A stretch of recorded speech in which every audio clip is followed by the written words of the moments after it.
This is new teacher training. Now, I know you guys are all coming in here with different skill levels. Some of you guys are brand new teachers.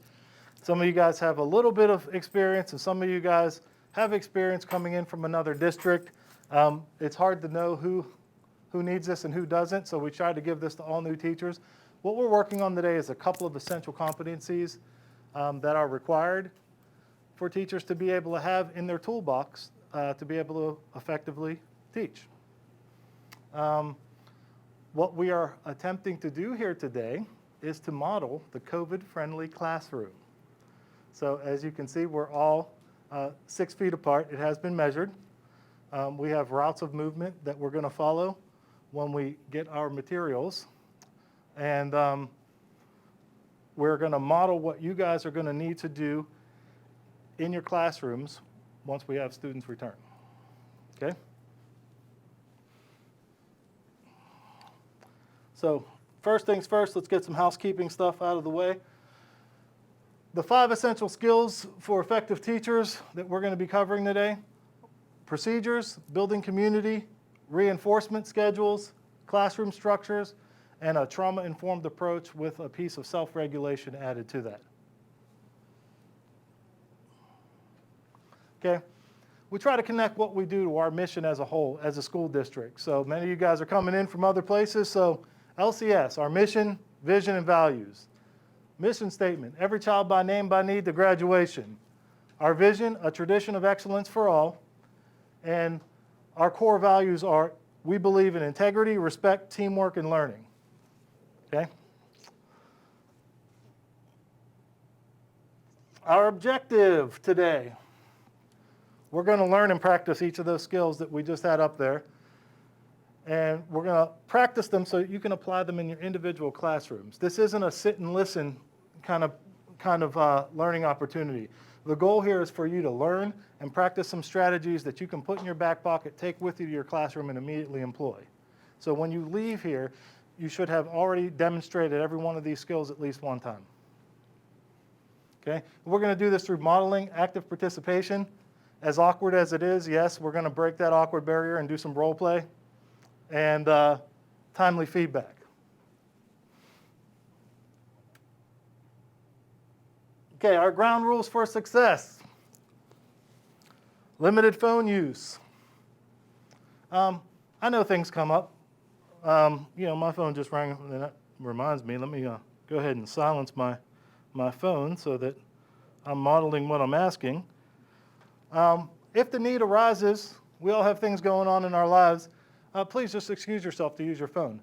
If it's important enough to use, it's important enough to excuse yourself. If it's not important enough to excuse yourself, please keep it away. Okay? Computers should also be away. You won't need them today. Conversations need to stay focused on the opportunities to learn. If you need to go to the restroom, excuse yourself. We're going to be taking several short breaks, as much for the restroom as it is to breathe, which is one thing that you're going to have to be cognizant of in your classrooms also. And we're all going to respect each other's time. We're going to be fluid, effective, and efficient today with what we do.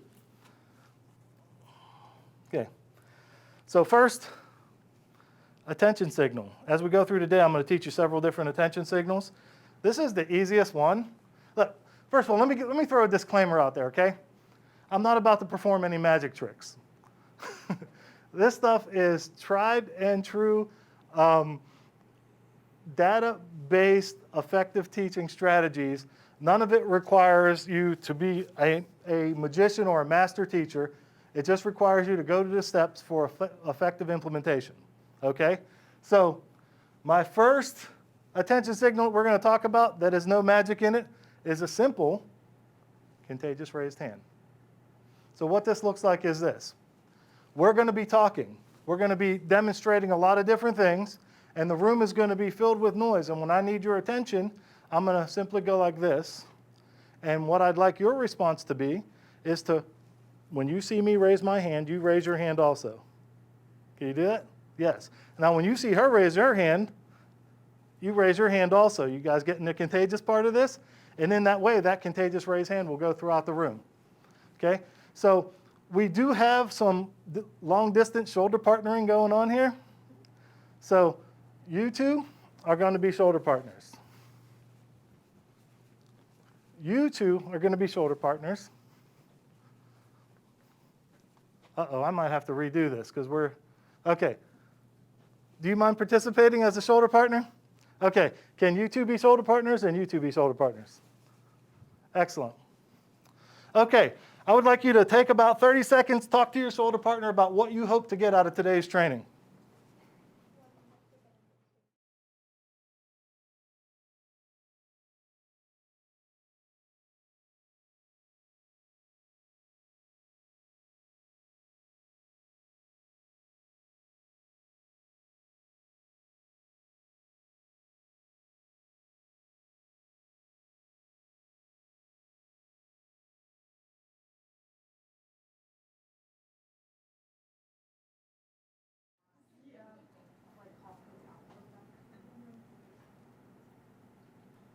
Okay, did you see the way that worked?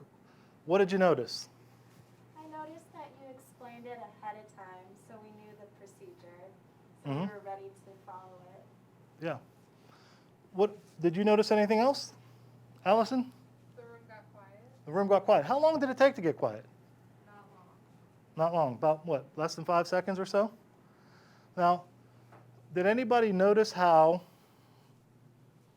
you got to finish the sentence that you were in the middle of saying? Just as a question to ask yourself, did that feel respectful that you got to finish what you were saying and then stop? Keep that in mind as you give your children attention signals and as you give your students the expectation of quiet. Some of us want quiet.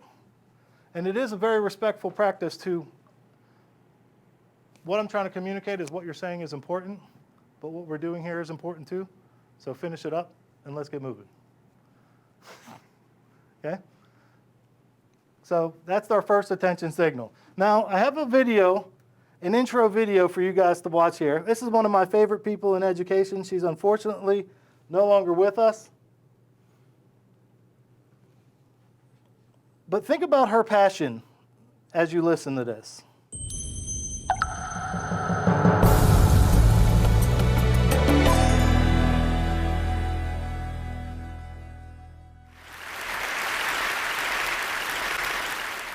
I have spent my entire life either at the schoolhouse, on the way to the schoolhouse, or talking about what happens in the schoolhouse.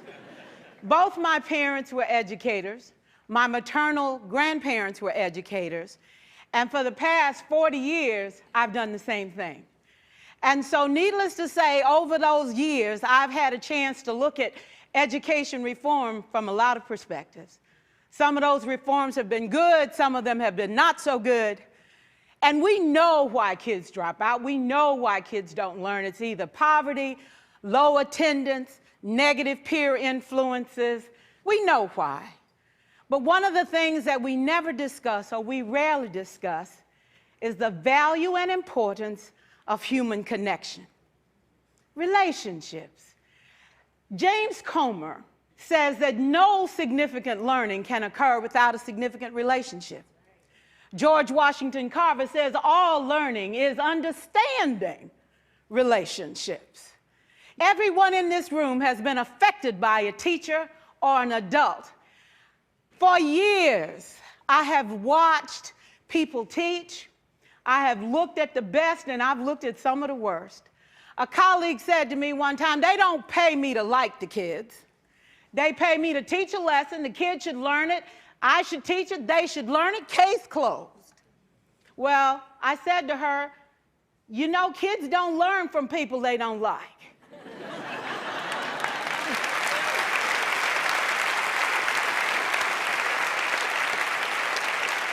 She said, that's just a bunch of hooey. And I said to her, well, your year is going to be long and arduous, dear. Needless to say, it was. Some people think that you can either have it in you to build a relationship or you don't. I think Stephen Covey had the right idea. He said you ought to just throw in a few simple things, like seeking first to understand as opposed to being understood. Simple things like apologizing. You ever thought about that? Tell a kid you're sorry, they're in shock. I I taught a lesson once on ratios. I'm not real good with math, but I was working on it.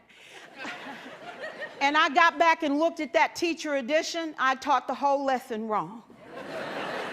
So I came back to class the next day and I said, look, guys, I need to apologize. I taught the whole lesson wrong. I'm so sorry. They said, that's okay, Miss Pearson. You were so excited. We just let you go.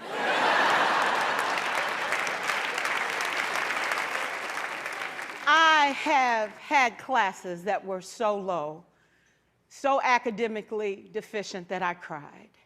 I wondered, how am I going to take this group in 9 months from where they are to where they need to be?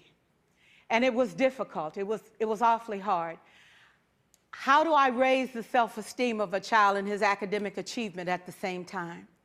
One year I came up with a bright idea. I told all my students, you were chosen to be in my class because I am the best teacher and you are the best students. They put us all together so we could show everybody else how to do it.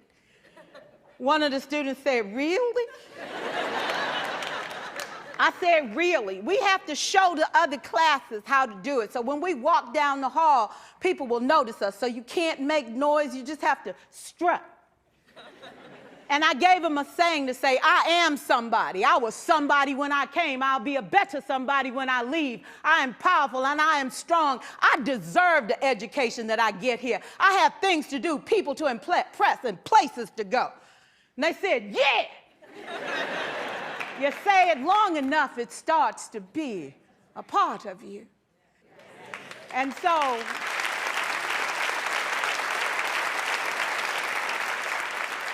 I gave a quiz, 20 questions. Student missed 18. I put a +2 on his paper and a big smiley face. He said, Miss Pearson, is this an F? I said, yes. He said, then why'd you put a smiley face? I said, because you on the roll. You got 2 right, you didn't miss them all. I said, and when we review this, won't you do better? He said, yes, ma'am, I can do better. You see, -18 sucks all the life out of you. +2 said, I ain't all bad.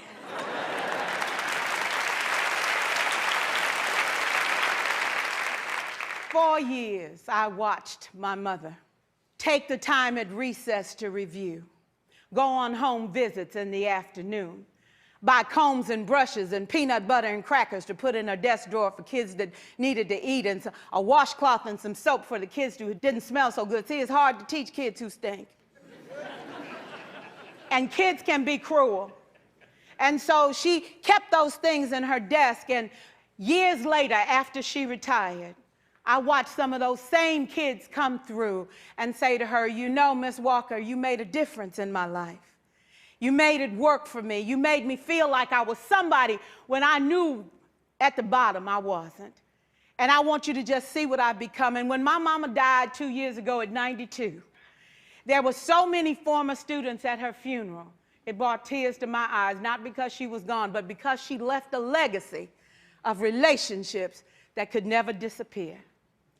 Can we stand to have more relationships? Absolutely. Will you like all your children? Of course not. And you know your toughest kids are never absent.